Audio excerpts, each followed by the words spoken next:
I was 15 when my mother and brother boarded a plane without me and left me alone in a foreign airport with no passport, no phone, and no way home. 10 years later, I learned it was not a mistake. It was a plan tied to money, lies, and a trust fund my father created to protect me. My name is Evelyn Harper, and this is the story of how being abandoned almost erased my future, and how the truth turned everything back on them. Chapter 1. The Day I Disappeared. I am 34 years old now, and it is the year 2024, but there are moments from 2014 that never loosen their grip on me, no matter how much time passes. I can still feel my body at 15 years old, thin and awkward and scared, sitting on a cold airport floor in a country I had never been to before, knowing with a certainty that made my stomach drop that something had gone terribly wrong. Dubai International Airport was enormous and loud, and somehow painfully quiet at the same time. Voices echoed in languages I did not understand. Wheels from suitcases rattled across polished floors. Screens flickered with departures and arrivals. I remember sitting with my back against a glass wall, my knees pulled in close because it made me feel smaller and safer, even though nothing about that place was safe for me. I had no bag, no passport, no boarding pass, no phone. I was a 15-year-old American girl alone in an international airport without an adult responsible for me. I did not know the words for it back then, but I know them now. I was a minor without a guardian.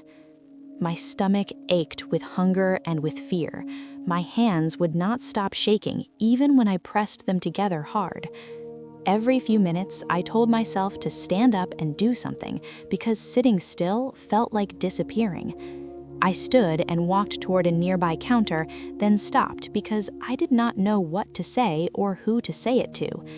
I tried again. I stood up, walked a few steps, and felt dizzy enough that I had to lean against a column until the floor stopped moving. People passed me constantly. Families moved together in clusters. Parents held passports in coffee cups and the hands of their children. Toddlers were lifted onto hips. Teenagers rolled their eyes and followed close behind their mothers. Every time I saw a child's fingers wrapped around an adult's hand, my chest tightened. It felt like watching something I had just lost without understanding how it had been taken from me. I told myself my mom would be back any minute, that she had gone to the restroom or to buy food, that my brother Lucas had dragged her somewhere without telling me, that this was just a misunderstanding. I repeated those thoughts until they started to sound hollow even inside my own head. I tried to remember when I had last seen them. We had been walking together through the terminal after landing for our layover. Lucas said he wanted to check something near another gate. He offered to hold my backpack while I went to the restroom. I did not think twice about it. I never did back then. When I came out, they were gone. At first, I stood exactly where I was. I was afraid that if I moved, they would come back and not see me. Minutes passed, then more minutes. I walked up and down the nearby gates, scanning every face. My heart started beating faster with each familiar shape that turned out to be a stranger. I did not have my phone because my mom had taken it before the trip, saying I needed a break and that it was disrespectful to be glued to a screen during family time. I did not have my passport because it had been in my backpack. I did not even know the gate number for our next flight. All I knew was that we were supposed to continue on together, and I was suddenly alone. Eventually, fear pushed me toward the information desk. My legs felt heavy, like they did not belong to me. I remember the cool surface of the counter under my palms and how my voice sounded too small when I asked for help. I told the woman behind the desk my name and said I was traveling with my mother and brother and could not find them. She asked for my passport. I told her I did not have it. She asked for my boarding pass. I shook my head. She asked where my parents were, and I could not answer because the truth had not fully formed yet. She typed my name into her system. Her expression changed in a way I recognized at 15. It was the look adults get when something stops being routine. She told me to wait and picked up a phone. A few minutes later, she came back and told me that the flight I was scheduled to be on had already departed. She said my mother and brother had boarded and left.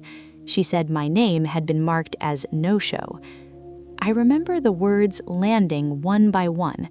Boarded, departed, no-show. They didn't make sense together. I asked her to check again because there had to be a mistake. She turned the screen slightly toward me and pointed. My name was there, with a status next to it that made my throat close. I told her I was 15. I told her I was American. I told her I was supposed to be with my family. She nodded and spoke calmly, but her calm scared me more than panic would have. She said she needed to call a supervisor. She asked me to stay right where I was. That was the moment something shifted inside me. Not loudly, not dramatically, just a quiet realization settling in my chest that this was not a delay or a misunderstanding. My mother was not running late. My brother was not lost. They had gotten on a plane without me. I looked around again at the people moving through the terminal and felt completely invisible. I wasn't crying yet. I was past that. I felt hollow, like all the air had been pulled out of me. My body knew before my mind fully accepted it. I had not been forgotten. I had been left behind. I sat back down on the floor because my legs couldn't hold me anymore. A uniformed employee stood nearby, watching me now. I knew enough even then to understand what that meant. I was no longer just a girl waiting for my family. I was a problem that needed to be handled. I wrapped my arms around me and stared at the reflection in the glass wall in front of me. A skinny teenager with tangled hair and wide eyes stared back. She looked small in a place that felt endless. I remember thinking that if no one came back for me soon, this moment would define everything that came after. I did not yet ask why. I did not try to explain their reasons or excuse their choices. All I knew was the simple, terrifying truth settling into place. I was not lost in the airport. I had been abandoned there. Chapter 2: The Family That Chose Him. Back in Phoenix, everything looked normal from the street. Beige stucco houses, sun-baked sidewalks, trimmed yards. Normal was the costume my mother wore best, and she expected us to help her keep it in place. Marissa Harper worked as an administrative manager at a hospital. She loved order. She loved calm. She loved the kind of respect you get when people assume you have everything under control. At home, control mattered more than comfort. Counters had to be clean, voices had to stay low, feelings had to be useful or they had to disappear. Her favorite warning was simple: do not embarrass me. She did not always say it the same way, but I heard it everywhere. In the way she corrected my posture in public, in the way she narrowed her eyes when I laughed too loudly, in the way she smiled at neighbors while squeezing my shoulder hard enough to remind me to behave. She wanted our family to look stable, polished, unbothered. She wanted a story people could admire. Lucas Harper fit that story perfectly. He was the quarterback at our high school, tall and confident, the kind of kid teachers praised and coaches protected. Neighbors asked about his games. Adults trusted him without needing proof. My mother soaked up every compliment like it was oxygen. When Lucas walked into a room, she straightened like she was standing beside a prize she earned. I was not a problem kid. I kept my grades up. I did chores without being asked. I stayed out of trouble. None of that mattered. Lucas was trusted by default. I had to earn trust every day. And even then, it could vanish the moment he decided it should. The difference showed up in small things first. A week before our trip, my mother walked into my room while I was sitting on my bed texting a friend about a school project. She stood in the doorway and watched me like she was evaluating a bad habit. She told me I had been distracted. She said my attitude was getting worse. She said the phone was the reason. Then she held out her hand. I tried to explain I needed it for school and that I liked having it in case something happened. She cut me off and said emergencies do not happen when you are with your family. She took the phone and slid it into her purse like she was locking away something dangerous. She said I could have it back when we got home. That same night, Lucas sprawled on the living room couch with his phone in his hand, laughing at a video, volume up, completely relaxed. My mother smiled at him and asked how practice went. She never told him to put it away. She never called it disrespectful. The rule was not really about screens. The rule was about who she believed deserved freedom. I sat at the kitchen table with my homework open and felt heat rise in my chest. I kept my face neutral. I had already learned that visible feelings were treated like misbehavior. The second difference showed up when something went missing. My mother kept a bracelet she loved in a little dish by the sink. One morning, it was gone. She called my name with the kind of sharpness that made my stomach drop. When I walked into the kitchen, she was staring at the empty dish. Lucas leaned against the fridge eating cereal, calm as ever. She asked me if I took it. I said no. My voice sounded thin, even to me. Lucas made a small sound that was almost a laugh. He said maybe Evelyn borrowed it. She always wants what you have. He said it casually, like he was helping solve a puzzle. My mother did not ask me again. She did not say, "Let us look together." She did not ask Lucas why he would say that. She just looked at me with disappointment already built in. She told me to check my room. She told me to stop lying. She told me she was tired of my drama. I stood there for a second, frozen, because the accusation was so easy for her. Lucas watched me like this was entertainment. I went to my room and dumped my backpack onto my bed, shaking it out like the bracelet might fall from a hidden pocket. I opened drawers, I checked under pillows. I did it with a horrible mix of anger and doubt. That was the trick of living with constant suspicion. After a while, you start questioning your own memory. 10 minutes later, Lucas wandered into my room holding the bracelet between two fingers. He said he found it in the garage, must have fallen off when Mom carried groceries. He smiled like he was doing me a favor. I walked it back to the kitchen and placed it in my mother's hand. I waited for her to see what had happened, to understand what he had done, to at least look at him with questions in her eyes. She said, "See, it wasn't a big deal." Then she told me I owed her an apology for causing stress. Lucas didn't even have to speak. His smirk told me everything. He had accused me, hidden the truth, then returned as the hero, and my mother had accepted the story because it was easier than admitting she had been wrong. That was the third difference, and it shaped me more than any punishment ever could. I learned silence kept the peace. When I argued, my mother called it disrespect. When I cried, she called it manipulation. When I tried to explain, Lucas interrupted with a calm voice, and my mother listened to him like he was translating me into something acceptable. So I learned to swallow words before they left my mouth. I learned to nod and move on.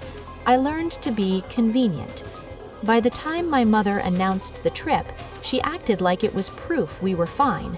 She told coworkers we needed family time. She told relatives we were making memories. She said it with pride, like the vacation itself would smooth out everything rough underneath. Lucas played the part perfectly. He joked about the heat, he talked about food, he asked if the hotel had a gym. He called it our adventure, like he was leading something fun. I wanted to believe it would be different. I wanted to believe a new place would change the gravity in our house. I wanted to believe my mother would see me not as a problem to manage, but as her daughter. The night before we left, I walked down the hallway to get water. Lucas's bedroom door was not fully closed. I heard him talking on the phone. His voice sounded focused, not joking, not loud, controlled. He said, "Once I'm turned 18, it's handled." Then he laughed quietly and added, "She doesn't even know it exists." I stopped so fast I almost dropped the glass. My heart thudded hard enough that I could feel it in my throat. I didn't know who he was talking to then. Later, I would learn it was Kayla Jennings. In that moment, it was just Lucas speaking like he had a plan and like I wasn't supposed to understand it. 18, handled. She doesn't even know it exists. I went back to my room and sat on my bed staring at the wall. I thought about my dad, Thomas Harper, and how his death left a quiet emptiness that my mother filled with control and my brother filled with entitlement.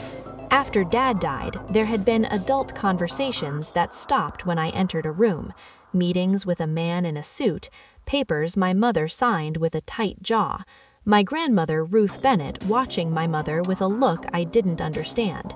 At 15, I didn't know what a trust fund really was. I only knew it sounded like money, rules, and something Lucas wanted. I told myself I was being paranoid. Paranoid was another word my mother used when I asked questions she didn't like. Still, the sentence stayed lodged in my chest. It's handled. She doesn't even know it exists. Years later, I can see how neatly everything lined up.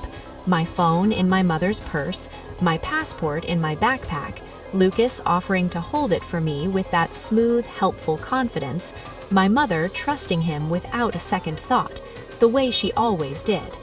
Dubai didn't come out of nowhere. It came from years of small choices that taught me exactly where I stood. Our family had chosen a side a long time ago, and it was never mine. Chapter 3. The man who stopped my life from ending. The moment after that realization, the airport did not feel empty anymore. It felt crowded with danger. Every sound seemed sharper. Every passing stranger felt closer.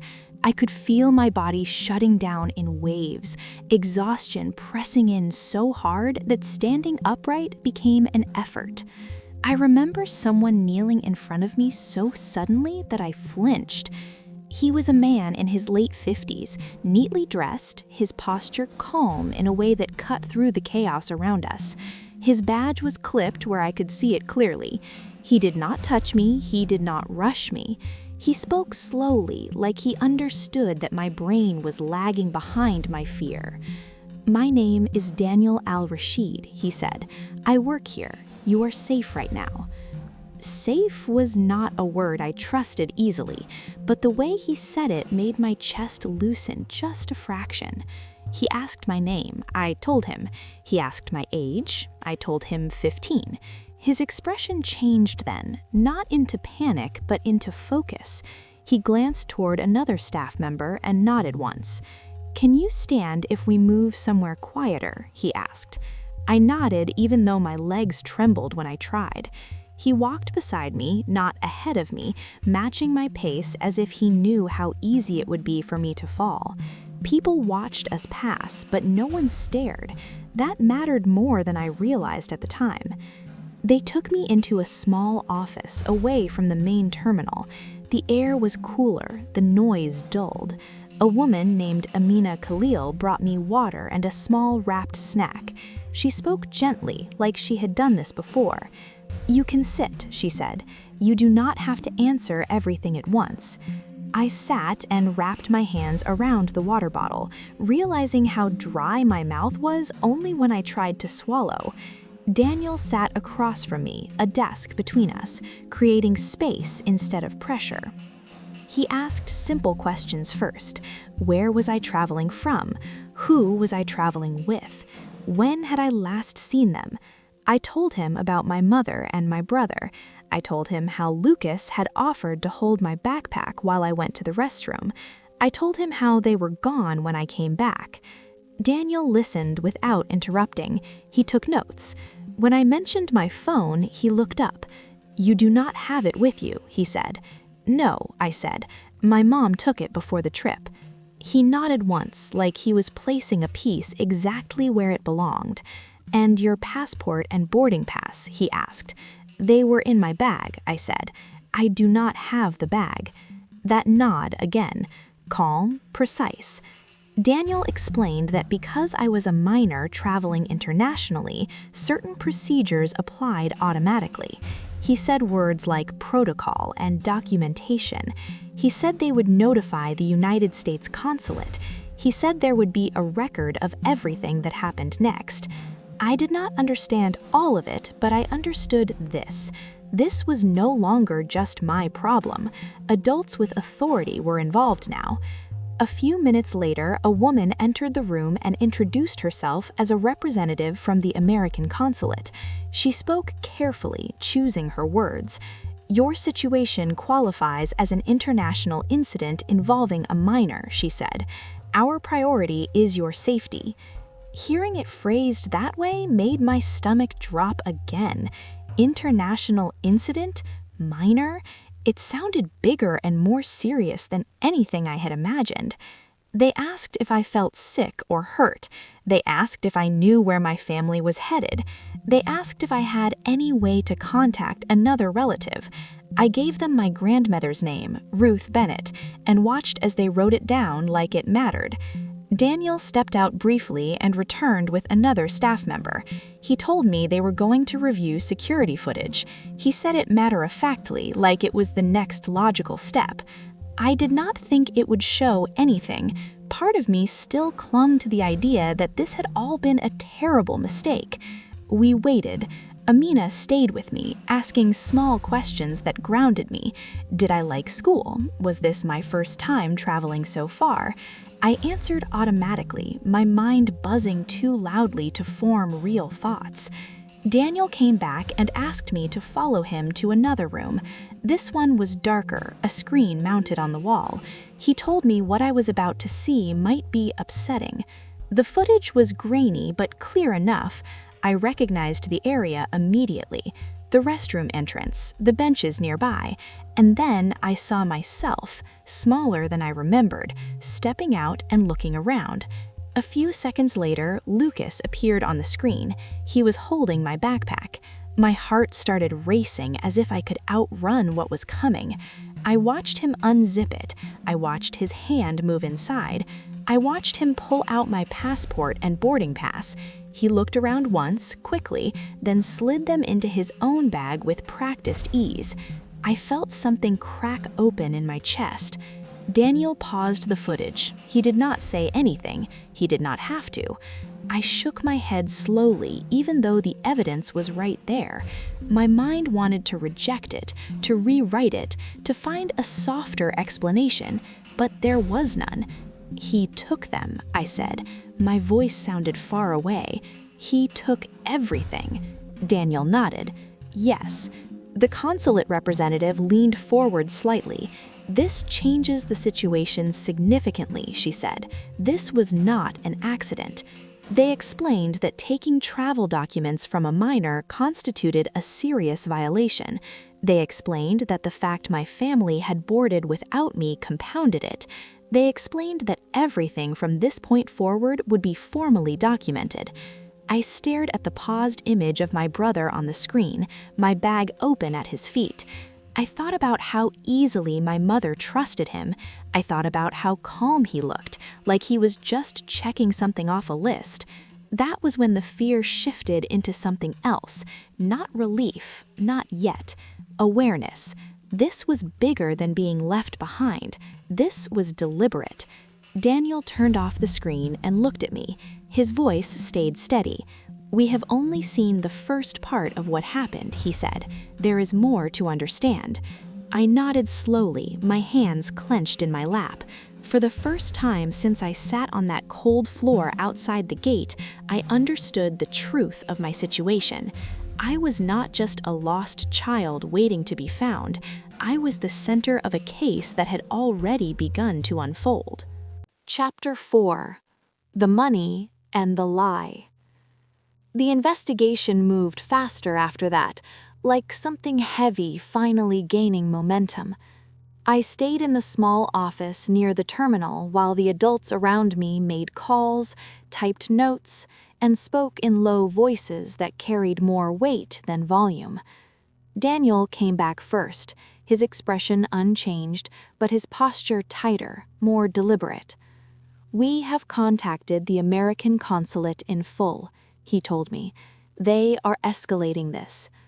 Not long after, a woman introduced herself as Rachel Moore. She said she worked with the United States consulate and that she would be coordinating everything from their side. Her voice was calm but firm, the kind of voice that did not waste time on reassurance it could not guarantee. "You are not in trouble," she said immediately. "What happened to you is serious. We are treating it as such." She explained that because I was a minor, agencies back home would also be notified. Child Protective Services in Arizona, law enforcement if necessary. There would be reports, records, follow-up. I remember thinking how strange it was that the word record kept coming up. I had spent my whole life feeling like nothing I experienced counted unless someone else believed it. Now, everything was being written down. Rachel asked me to walk through the timeline again, slowly. I told her about the restroom, about Lucas holding my backpack, about coming back to an empty terminal space where my family should have been. When I finished, she nodded and turned to Daniel. "We need to see everything related to their communications," she said. I did not understand what she meant until later. The next few hours blurred together. I was given food I barely tasted. Amina sat with me when the room felt too quiet. Daniel checked in regularly, always telling me what would happen next before it happened. That consistency mattered more than I knew how to explain. At some point, Rachel returned with another folder. She sat across from me, placing it on the table carefully, like the contents were fragile. "We have obtained messages that are relevant to this case," she said. "They were provided legally and voluntarily." I stared at the folder, my pulse thudding in my ears. "Messages between who?" I asked. "Your brother and a young woman named Kayla Jennings," she said. "They began several weeks before your trip." She opened the folder and turned it so I could see. The pages were printed transcripts, dates and times lined up neatly on the side. My eyes scanned the first few lines without really processing them. Then the words started to land. Lucas talking about timing, about waiting until he was 18, about how things would be simpler once I was out of the picture, about how my mom would not question him if he framed it the right way. I felt sick. One message stood out more than the rest because it was so casual. "Once she misses that flight, it is done. Mom will handle the rest." Another followed a few days later. "Dad set it up so she gets money too. That part has to disappear." I looked up at Rachel, my hands clenched so tightly my fingers hurt. "Disappear how?" I asked. She did not flinch. "By removing you from access," she said. "Not necessarily physically, legally." That was when the trust fund came into focus. Rachel explained it without dramatics, just facts. My father, Thomas Harper, had established a trust in 2010, 4 years before he died. The total amount was $500,000. It was divided between his 2 children, but not equally in terms of access. Lucas's portion could be withdrawn outright once he turned 18. Mine was restricted. It could only be used for education-related expenses, and only with oversight. The structure was designed to protect me, not empower me. I had never known any of this. I remembered those quiet meetings after my dad died, the man in the suit, the papers my mother signed with tight lips, the way my grandmother watched everything like she was bracing for impact. Lucas had known. My mother had known. Rachel continued, "Based on the messages, your brother believed that if you were no longer able to access your portion, the structure could be challenged or redirected. At the very least, he believed he would gain control." I stared down at the pages again, weeks of planning, casual jokes mixed with precise timing, instructions on what to say, what to omit, how to make it look accidental. This was not panic. This was strategy. "What about my mother?" I asked quietly. Rachel's gaze held mine. "She is being evaluated," she said. "At minimum, she failed to ensure my safety. At worst, she accepted a version of events that benefited her and your brother without verification." Daniel added softly, "She boarded the flight without confirming your location." The words felt heavier than anything else that day. The legal consequences started stacking up quickly after that. Rachel explained that there would be a formal record of document theft involving a minor, that educational institutions would be notified if necessary, that scholarships and athletic programs did not look kindly on this kind of conduct. Lucas's future, the one my mother had built her identity around, was no longer guaranteed. I did not feel triumph. Not yet. I felt something colder, steadier. This was not about revenge in the way people imagine it. No shouting, no confrontation, just the slow, undeniable collapse of a lie. At one point, Rachel paused and asked me if I needed a break. I shook my head. "I need to understand," I said. "All of it." She nodded. "That's fair." She explained that CPS in Arizona had been notified because abandonment and endangerment were involved, that follow-up interviews would happen, that your grandmother, Ruth Bennett, had been contacted and was already on her way to take responsibility for me once arrangements were finalized. Hearing my grandmother's name grounded me. She had always been quiet but watchful. She had always asked questions my mother brushed aside. As the day stretched into evening, the reality settled in fully. I had not just been betrayed emotionally, I had almost been erased from a system designed to protect me. If the story had gone the way Lucas planned, I would have been framed as reckless, irresponsible, the problem child who caused her own disappearance. Instead, there were records, dates, messages, footage, adults who wrote everything down. Daniel came to stand beside me as Rachel stepped out to make another call. "This is not over," he said gently, "but the truth is already documented." I nodded, staring at the table where the folder had been. For the first time since Phoenix, I understood the scope of what had nearly happened. I had not just lost my family in that airport, I had almost lost my future. As the room quieted again, a new question rose in my mind, one that felt heavier than all the others. If someone had gone to this much effort to remove me, then someone else must have gone to equal effort to make sure I survived, and I was about to find out who. Chapter 5. The Protection They Never Saw Coming. The answer came quietly, not as a confrontation, not as a dramatic reveal, but as a piece of paper placed gently in front of me a few days later. I was sitting in a small office at the consulate when Rachel returned with my grandmother. Ruth Bennett looked smaller than I remembered, her shoulders slightly stooped, her gray hair pulled back neatly, but her eyes were sharp and steady. When she saw me, she did not rush forward. She waited until I stood, then opened her arms. I stepped into them and felt something in me finally loosen. After that, she handed me an envelope. "This is from your father," she said. "He asked me to give it to you if certain things ever happened." The envelope was worn at the edges, like it had been handled many times but never opened. My name was written on the front in careful handwriting, Evelyn Harper. Seeing it made my chest ache in a way I was not prepared for. The letter inside was dated 2011. My father wrote plainly, without poetry, without drama. He wrote that he loved me. He wrote that he worried about how easily I faded into the background of our family. He wrote that he trusted my grandmother to protect what he could not control.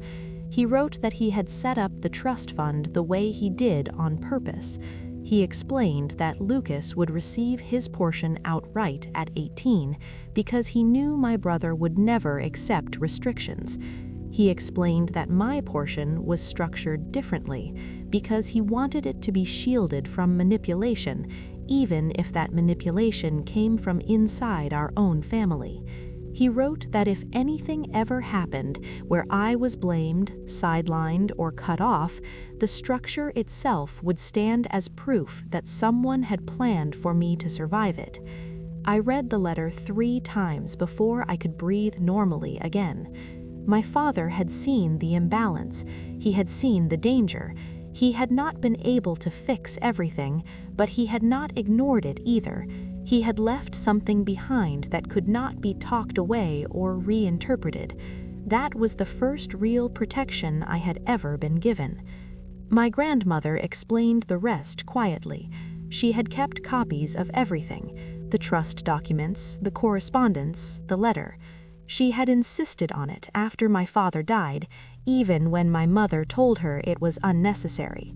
Ruth had learned long ago that being polite did not always mean being safe.